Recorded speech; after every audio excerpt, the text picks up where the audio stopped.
แมวเหมียวทั้งหลายแมวเหมียวทั้งหลายเด็กวัดปงชัยค่ำคืนนี้ทำอะไรกันเดินเล่นเหรอเดินเล่นพักผ่อนหย่อนใจ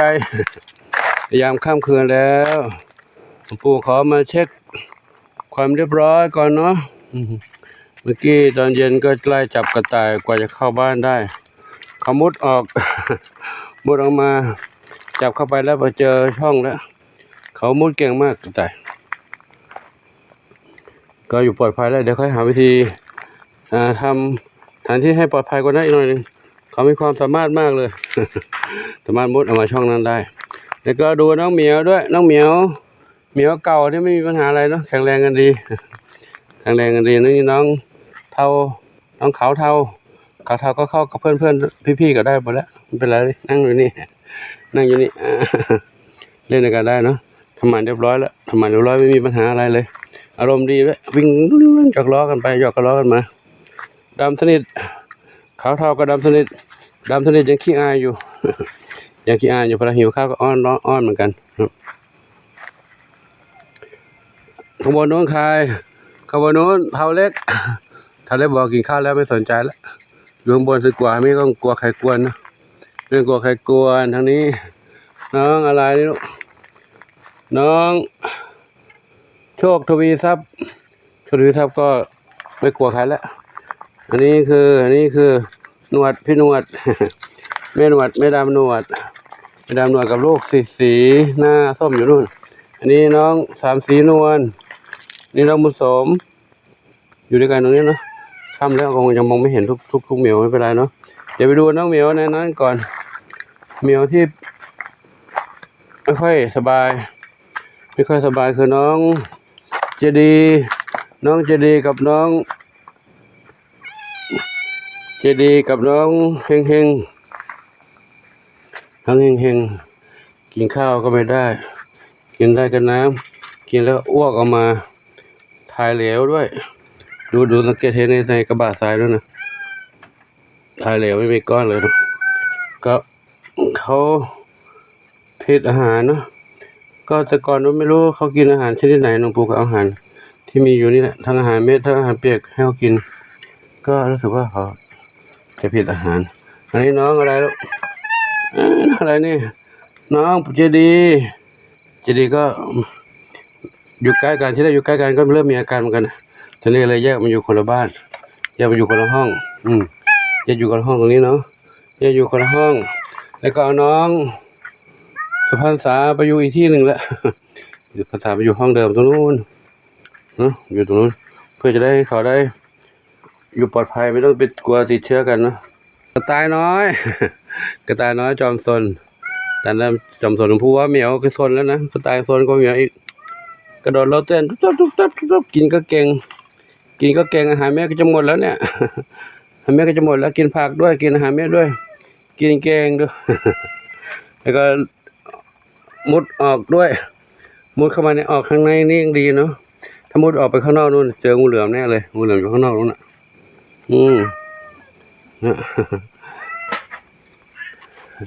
กว่าจะจับได้วิ่งเปรียวกันปรับเปรียวอยู่ในนี้ดีแล้วนะอ้อนเลยน้องเจดีนี่น้องเจดีอ้อนแล้วลูก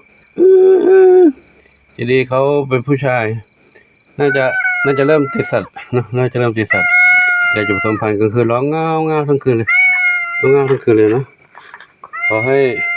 แข็งแรงเนอะเดี๋ยวปู่จะพาไปทำหมันลูกนะพาทำหมันแข็งแรงก่อนให้หายป่วยหายไข้ก่อนกลัวติดเชื้อกันนี่น้องเฮงมาแรกก็ตื่นเต้นคุกคักเดียวแต่ไม่รู้เขาไปติดเชื้อมาจากไหนเนาะมาถึงนี้ก็เลยป่วยเริ่มป่วยเลยนี่ขายอ้อนอีกแม่นวลกับน้องสีหน้าส้มไงเมื่อกี้ก็คุยแล้วไงลูกบูจะนอนตรงนี้แล้วเนอะบูจะนอนแล้วนะ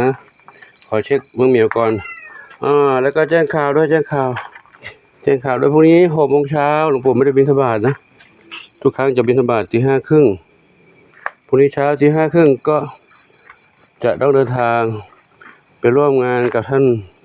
พระอาจารย์เนาะไปมีงานบุญวัด ในเขตอำเภอเมืองปานจังหวัดลำปางไปกับท่านพระครูวิธานสาธุกิจเจ้าหน้าตำบลบ้านสาและพระวิรัต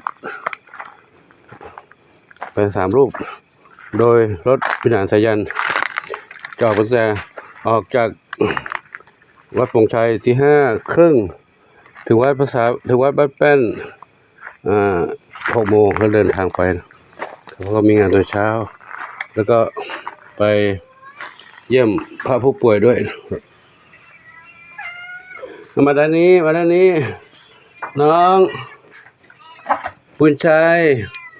อยู่ตรงนั้นอันนี้น้องอยู่นี่แหละเดี๋ยวน้องสุพร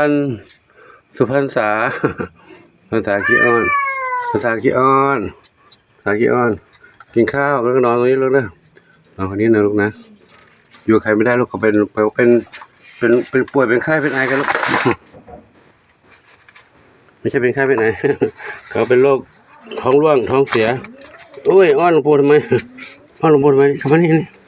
ผมไม่เห็นหลวงปู่ไหมทางนู้นท้องน้ำเพชรอยู่นู้นน้ำเพชรกับปุ๋ยฝ้ายอยู่ข้างนี้มืดอยู่เดี๋ยวสุพรรณษาน้องสุพรรณษาอ้อนหลวงปู่เลยเอาหิวข้าวอีกบ้างกินข้าวอีกกินทานอีกเนาะกินแล้วนอนตรงนี้แล้วเรื่องอิ่มแล้วนอนหลับสบายแล้วนะน้ำเพชรอยู่ในนั้นน้ำเพชรกับปุ๋ยฝ้ายอยู่ในนั้นเล่นด้วยกันดีๆน้องเล็กอยู่ข้างนอกกวนกันนะอยู่ข้างนอกใครดันประตูน้ำเพชรปุ๋ยฝ้ายดันประตูเหรอจะออกมาข้างนอกเหรอครับก็วันนี้พาเด็กๆมาพาทุกท่านมาเยี่ยมเด็กๆกันเนาะก็ให้ทุกท่านได้รับชมกันไว้ประมาณนี้ก่อนเนาะค่ำแล้วดึกหรือยังไม่ดึก ครับก็ตอนนี้น้องเหมียวอยู่ด้วยกันสบายดีนะใครร้องโอ้ น้องเจดีร้องเสียงดังอยู่ทางนู้นจะเริ่มติดสัตว์เหมือนกับน้ำเพชรเขาแล้วน้องร้องจ้าเวลาไปทำหมันมาแล้วเงียบเลยไม่ร้องเลยนี่เดี๋ยวเราพาน้องเจดีไปทำหมันกันเนาะโอกาสต่อไปนะจริงก็จะทำทั้ง3 เหมียวเลย3 เหมียวที่มาใหม่แล้วก็ของเราอยู่8รวมแล้วเป็น11 เหมียวแต่ต้องรอทยอยตามงบไม่มี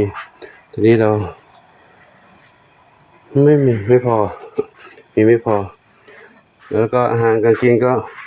อาหารเปียกหมดแล้วเหลือจะเป็นอาหารซองก็ซองหนึ่งเล็กน้อยนะไม่พอต้องใช้คลุกกับอาหารเม็ดด้วยถึงจะได้พอกินกันนะตอนนี้ใกล้จะหมดแล้วน่าจะได้สัก2 วันก็จะหมดส่วนอาหารกระป๋องไม่มีแล้วเนาะมีอยู่นิดนึงจะหมดแล้วเหมือนกันน่าจะได้นั่นแหละมือ2 มือก็หมดเดี๋ยวค่อยหาเม็ดตอนนี้มีอยู่อันนี้แม็กซิม่ามีอยู่เท่าไหร่จริงถุงหนึ่งเขามีถุงใหญ่เขามี15 กิโลทีนี้เหลือครึ่งถุงก็น่าจะประมาณสัก6 หรือ 7 กิโลนะแล้วก็อันนี้มีโอก็เป็นหาเหมียวใหญ่อันนี้20 กิโลนะครับหาเหมียวโตก็เลย1 กระสอบก็หาเม็ดเท่าไรเนี่ย21 กิโล21 กิโลครับนั่นก็หมดแล้วก็ต้องหาซื้อใครนี่ดับเล็กหางกวักนะก็ซื้ออาหารสดคลุกกับข้าวหุงเหมือนเดิมแต่ถ้ามีกรณีที่หลวงปู่จะไปแบบเช้าๆนี้ก็คงไม่ทันหุงไม่ทันก็ต้องมีอาหารเม็ดให้ไปก่อนพรุ่งนี้เช้าก็จะให้อาหารเม็ดไว้จะให้อาหารเม็ดไว้ให้เขากินถึงบ่ายกว่าจะกลับมาก็บ่ายเย็นนั่นครับก็อันนี้ไม่ใช่อาหารนี่เป็นทรายน้องเหมียวก็มีอยู่ นี่ทำเนี่ยกินไม่ได้กินอาหารไม่ได้คราวนี้ทรายนู่นหายมีเท่านี้เนาะก็แจ้งให้ทราบเนาะแต่ว่าถ้าใดที่มีเมตตาก็ส่งมาให้น้องเหมียวได้อยู่ได้กินกันเนาะเหมือนเดิมที่เคยส่งทุกครั้งนะแต่ก็มีบางท่านก็มีความจำเป็นต้องหยุดไปหายไปก็มีหลายท่านอยู่นะครับก็ไม่เป็นไรแล้วที่ก็เลี้ยงดูกันตามธรรมชาตินี่แหละมีเท่าไหร่ก็กินไปตามนั้นแต่ถ้ากรณีที่หลวงปู่ไม่อยู่ก็ตอนนั้นก็จะลำบากนิดนึงก็จะเอาอาหารเม็ดไว้ให้นะเม็ดไว้ให้กินกัน